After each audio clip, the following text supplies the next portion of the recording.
Почитувани гледачи, во наредниве минути до флеш вестите, односно кафе дилемата, ќе зборуваме за еден настан кој што почнува во четврток. Станува збор за меѓународен научно-стручен собир, инклузивно образование, состојба и предизвици и за промоција на една нова фондација.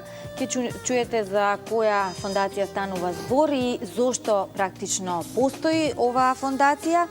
За таа цел утрово гостин во утринската програма е Горан Петрушев, председател на Сојузот на дефектолози на Република Македонија. Добро утро и добре ни дојдовте. Добро утро. Еве најавив дека во четврток почнува меѓународниот научно-стручен собир. Пред да чуеме што ќе се случува, кој се ќе земе учество и зошто е меѓународен, да ни кажете, Сојузот на дефектолози веројатно почувствува потреба да организира вакво нешто. Зошто? Дали е ова нешто редовно во програмата на работата на Сојузот или навистина постоеше потреба да се организира еден ваков стручен собир? Па добро, двете причини се битни. Значи, Сојузот на дефектолози има една програма за своето 5-годишно работење и секоја година организира вакви или слични стручни манифестации.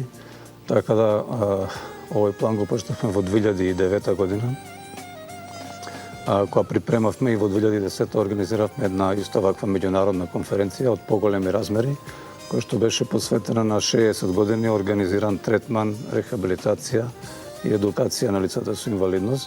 Значи, на тој стручен собир ги додирнавме сите сфери во рехабилитација на лицата со инвалидност и децата со посебни потреби.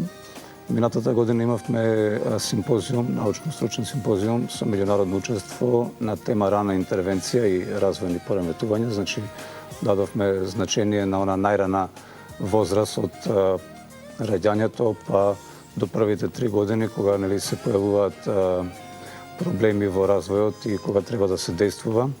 И оваа година, значи, во програмата ни е да се посветиме повеќе на образованието, на вклучувањето на децата со посебни потреби во редовните училишта, во посебните училишта. Значи, целта на овој научно-стручен собир е да го разгледа системот на образование на децата со посебни потреби, нивното вклучување во редовни училишта, оние што учат во посебните училишта и од целата оваа манифестација, значи, да предложиме мерки за поквалитетно образование на децата со и насоки во кои што треба да се действува за да се подобри статусот на овие деца.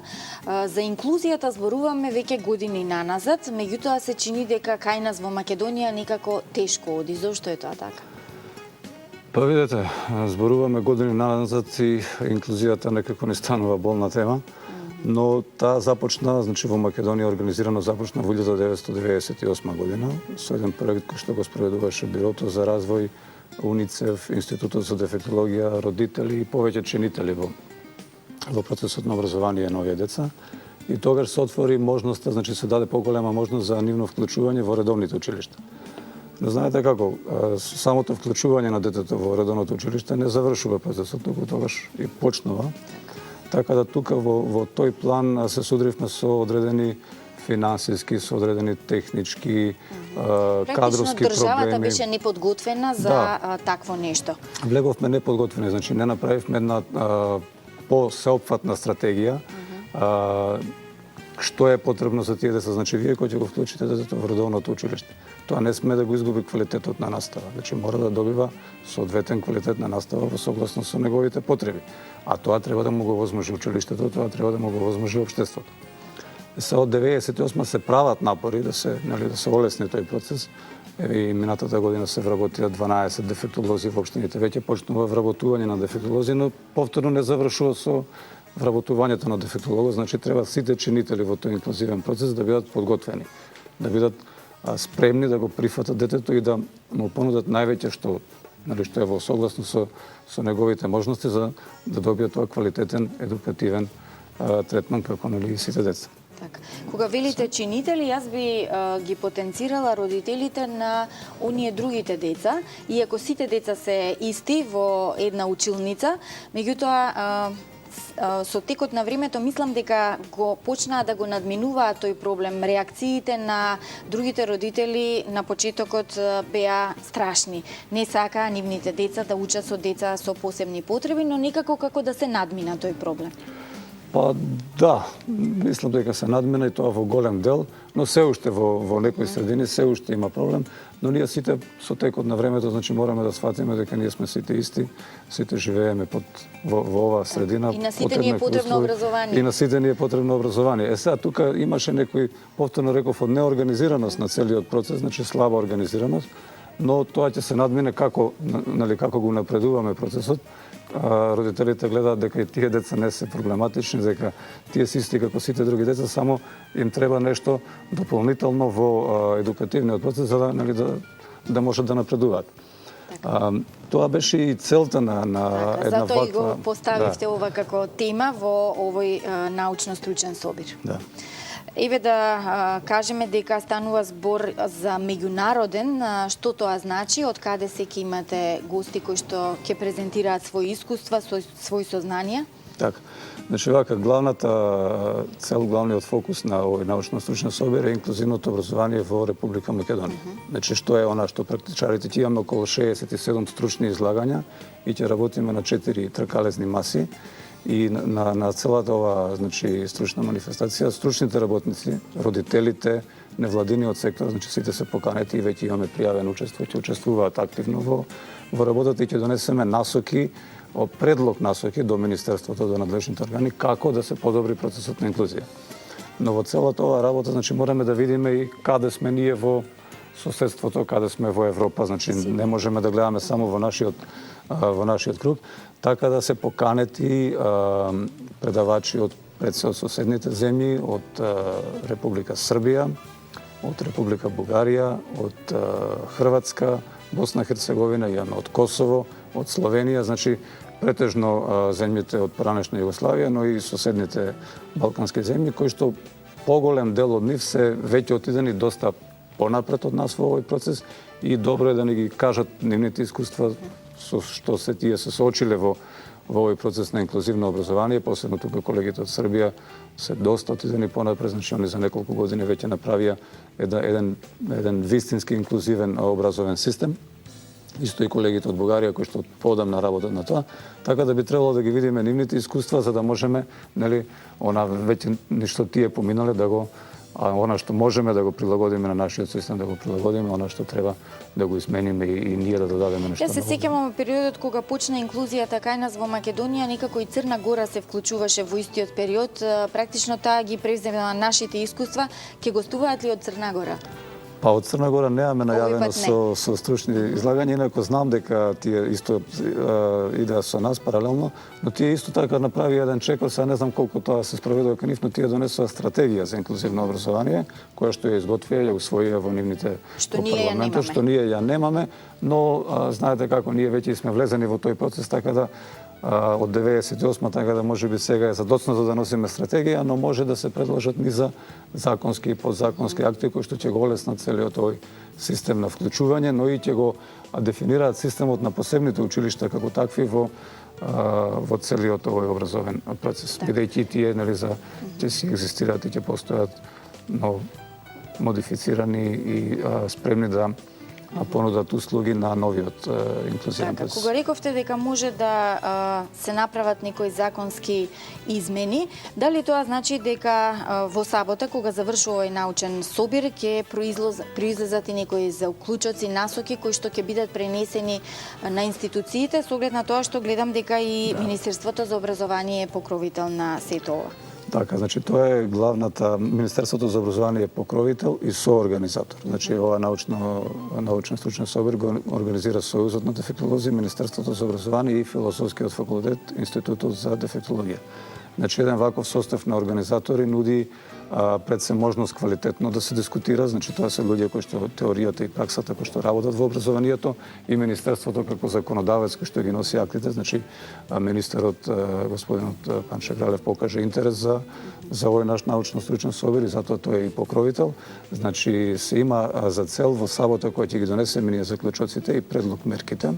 Тоа е она што ние, значи, како стручни работници предлагаме во кој насоки да се движи инклузивното образование, тие, Министерството ќе биде исто заедно со нас, ќе бидат доставени до Министерството, до Бирото за развој и понатака тие ќе треба во согласно со нашите препораки да ги прилагодат, ќе ги обработат повторно и да се донесат некои законски и подзаконски акти кои што ќе го олеснат вклучувањето на децата и напредувањето во текот на образованието и Министерството ќе издаде отпечат насоки за инклузивно образование кои што ќе ги користат сите наставници, родители и другите чинители во целиот да споменеме дека и Филозофскиот факултет, Институтот за дефектологија е вклучен во сето ова и Сојузот на дефектолози и да кажеме дека еден од главните поднаводници виновници за покренување на целиот овој процес, не само инклузијата, туку и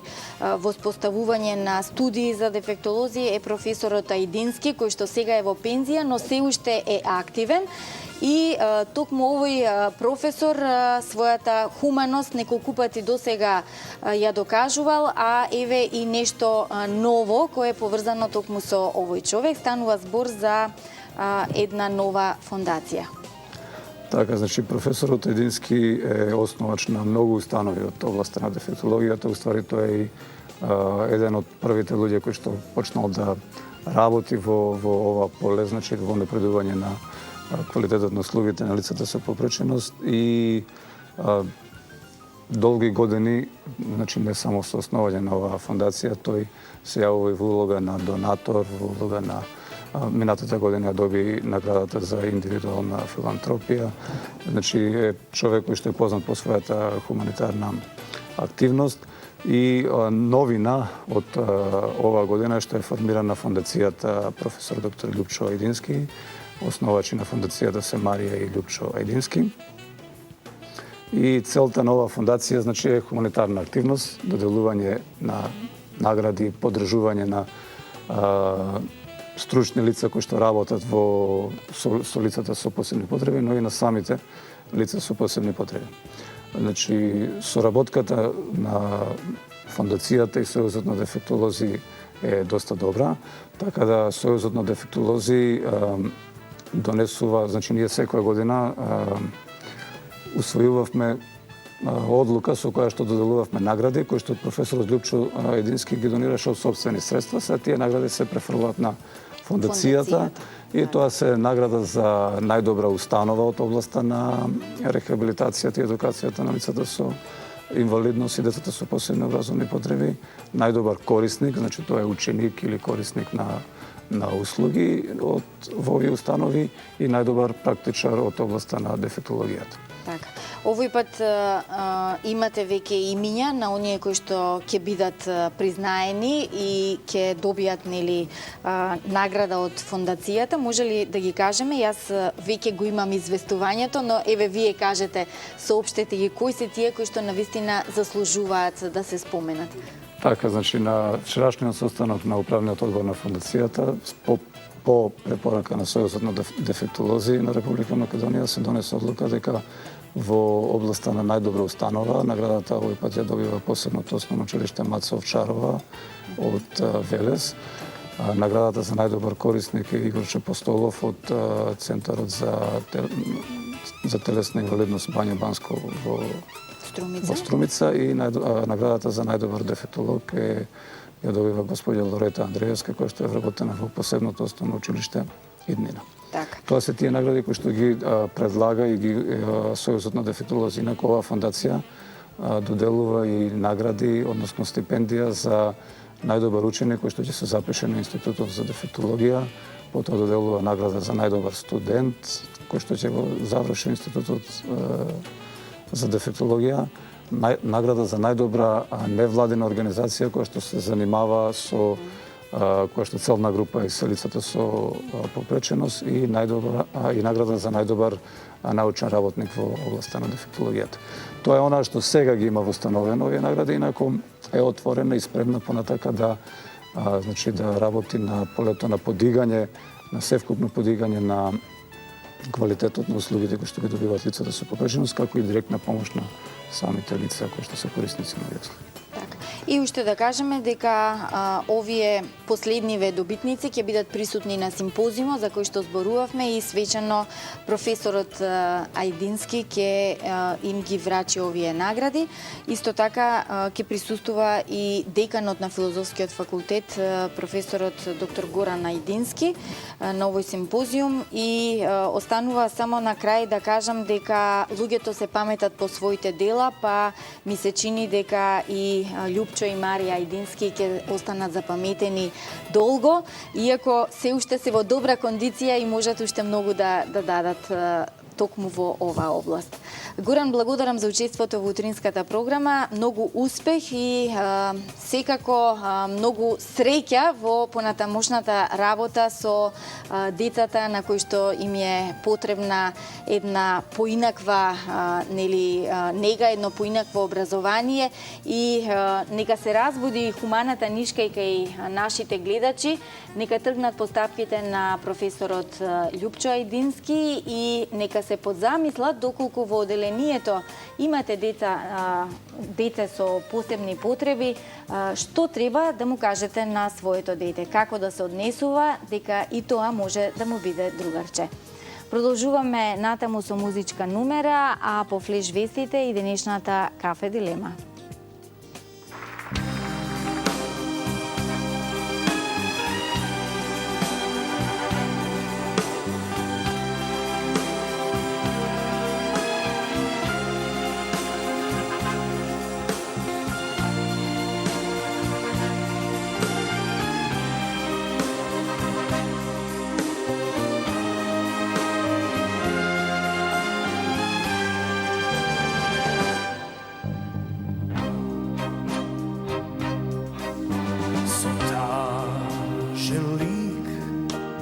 Solzeni oči, doaѓаш ти ко ветро ти по моите ноги.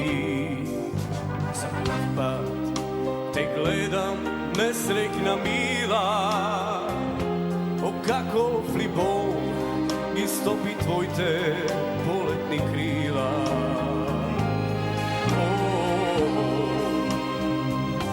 И моето цеќе него примаш веќе, бегаш од се што било дел на мојот свет и плачеш и молиш за разделба, збориш, заминуваш ти, а имаш ли сила да размислиш мила, што ке сториш ти? Не оставаш мене за друг да те земе, не гледавам свету мој. Кажи ми, кажи да постои друг во животот твој. Ти плачеш и молиш за разделба, збориш, заминуваш ти, а имаш ли сила да размислиш мила, што ке сториш ти? Не оставаш мене за друг да те земе, не гледавам свету мој. Кажи ми, кажи да постои друг во животот твој.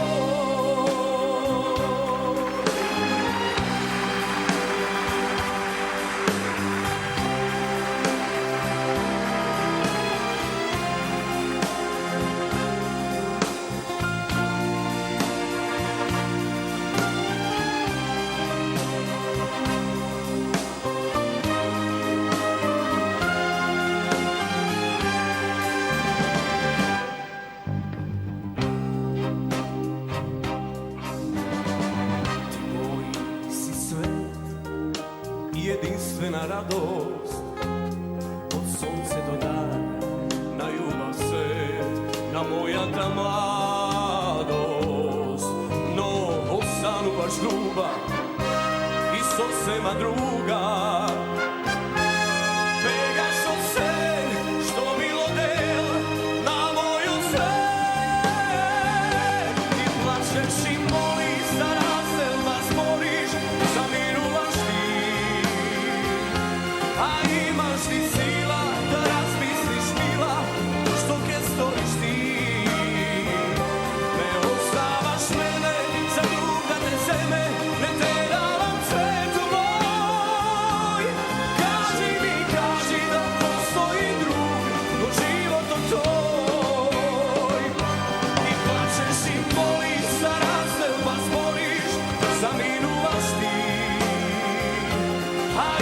našli si